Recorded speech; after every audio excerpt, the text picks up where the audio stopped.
السلام عليكم، كنتمنى تكونوا بخير ومرحبا بكم في درس جديد من الكورس ديال الاوبجيكت اورينتد بروغرامينغ. ان شاء الله في هذا الدرس غادي نتعرفوا على شنو كيعني بالبوليمورفيزم او تعدد الاشكال في الاو او بي بالتفصيل.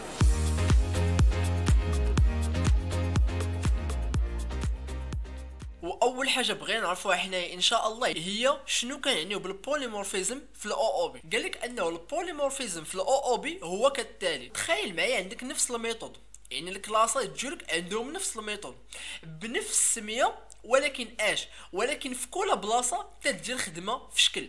يعني شنو كيعنيو حنايا بهذا التعريف دروك غادي نفهمو، ولكن دابا انا شنو بغيتك تعرف هو انه البوليمورفيزم كيعني انه عندك نفس الميثود بنفس السميه ولكن في كل بلاصه تدير خدمه في شكل. يعني هذا هو التعريف بكل اختصار. دابا حنايا شنو كنعنيو بهذا التعريف؟ قال لك انه حنايا عندنا واحد الميثود سميتها لينكد، وعندما كما كتلاحظوا انه هنا خدمنا مع الاري وهنا خدمنا مع السترينغ، وانتم اش كنلاحظوا هنا انها نفس الميثود وعندها نفس السميه اللي هي لينكد. قالك انه لينكد ديالك الا خدمتيها مع الاري راه ماشي هي اللي خدمتيها مع السترينغ. علاش؟ حيت قالك انك الا خدمتيها مع الاري شنو كدير؟ كترجع لك عدد العناصر، يعني شحال من عنصر كاين عندك في المصفوفه ديالك. ولكن الا خدمتيها مع السترينغ شنو كدير؟ كترجع لك عدد الحروف اللي كاينين في هذا السترينغ هذا.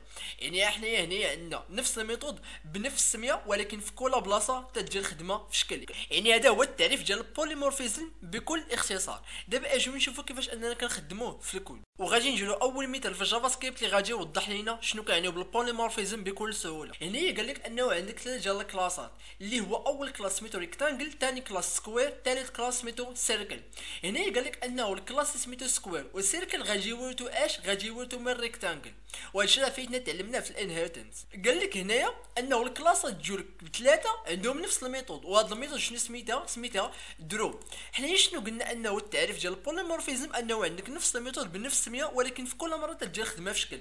يعني هنا اش كنلاحظوا هو انه درو في الكلاس الاول اللي سميتو ريكتانجل كتقول لنا درو ريكتانجل، في الكلاس الثاني هنا درو سكوير، في الكلاس الثالث هنايا درو سيركل. يعني اجي نبداو المثال ديالنا ونديرو اول حاجه اللي هي الكلاس اللي سميتو ريكتانجل. هنايا غادي نقول ليه الميثود ديالنا اللي سميتها درو، وغادي نقول ليه هنايا مثلا كونسول دوت لوج، وغادي نقول ليه هنايا مثلا درو ريكتانجل. يعني شنو غادي نقول ليه؟ غادي نقول ليه الكلاس الثاني اللي سميتو مثلا سكوير، وغادي نقول ليه هنايا نفس الميثود هانتوما بنفس السميه، وغادي نقول ليه ولكن هاد الخطره غتجي خدمه في شكل اللي هي اش؟ غادي نقول ليه هنايا كونسول دوت لوج اش؟ غادي نقول ليه هنايا درو سكوير. هنا غادي ندير اخر كلاس معايا اللي هو اش؟ اللي هو سيركل. غادي نقول ليه هنايا مثلا سيركل، وغادي نقول ليه بحال هكا، وغادي نقول ليه ثاني نفس الميثود ولكن هاد المره اش؟ هاد المره غادي تقول لي هنايا كونسول دوت لوج اش؟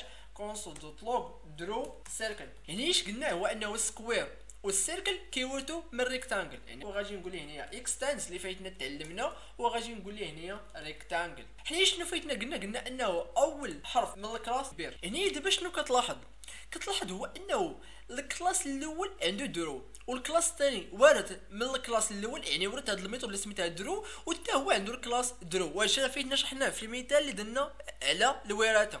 قلنا انه الا عندك هنايا جوج ديال الميثودز كيتشابهوا في الكلاسات بجوج، حنايا قلنا انه الا عندك جوج ديال الميثودز كيتشابهوا في التشايلد كلاس والبارنت كلاس، هو هنايا جافا سكريبت شنو كدير؟ كتسبق الميثود اللي كاينه في التشايلد كلاس. ديك الساعه الا ما لقيتها في التشايلد كلاس هنايا كتمشي للبارنت كلاس. يعني هنا كنلاحظوا انه التشايلد كلاس عندنا سميتو عنده ميثود سميتها درو، وهنا البارنت كلاس عنده الميثود سميتها درو. يعني غادي يمشي هنا فاش تقول لي نتايا مثلا عيط على الميثود اللي سميتها درو، هنا غادي يمشي للسكوير غادي يشوف واش عنده درو. الا ما لقاش عنده غادي يمشي للريكتانجل، ولكن الا لقى عنده ميثود سميتها درو غادي يخدم هذه اللي كاينه في وسط السكوير.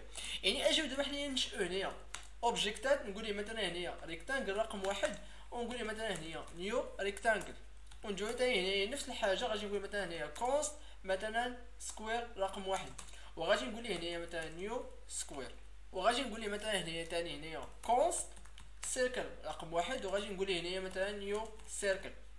ودابا شنو غادي نديرو؟ اننا غادي نبقاو نقولوا ليه هنايا ريكتانجل رقم واحد خدم ليا الفانكشن اللي سميتها درو، واجي نديرو هنايا سيف. اجي نشوفو هنايا في الكونسول هنايا كتلاحظوا قال لي درو ريكتانجل، واجي نقول ليه ثاني هنايا اير مثلا هنايا ماشي اير، نقول ليه هنايا مثلا سكوير رقم واحد دوت درو، وهنايا تاني نقول ليه مثلا سيكل رقم واحد دوت درو، وغادي نقول ليه هنايا جوج الاقواس. هنا اش كتلاحظوا ان نفس الميثود عندما كما كتلاحظوا، ولكن في كل بلاصه كتجي الخدمه في شكل. هنايا اش، هنايا درو ريكتانجل، وهنايا درو سيركل، وهنايا درو سكوير. يعني كما كنلاحظوا معنا انه عندنا نفس الميثود، ولكن بخدمه في شكل على حسب البلاصه اللي هي فيها. يعني هذا هو البوليمورفيزم بكل اختصار. يعني هو عباره على واحد الميثود عندنا نفس السميه كما قلنا في الاول تاع الدرس، وفي كل بلاصه كتجي الخدمه في شكل. وكنتمنى انكم حققتوا اكبر استفاده من هذا الدرس، ونتلاقاو في الدروس المقبله ان شاء الله. I know the air I'm breathing, it's no good for my lungs. I do this every season, I hate when summer comes. I fall into a trap that I made by myself.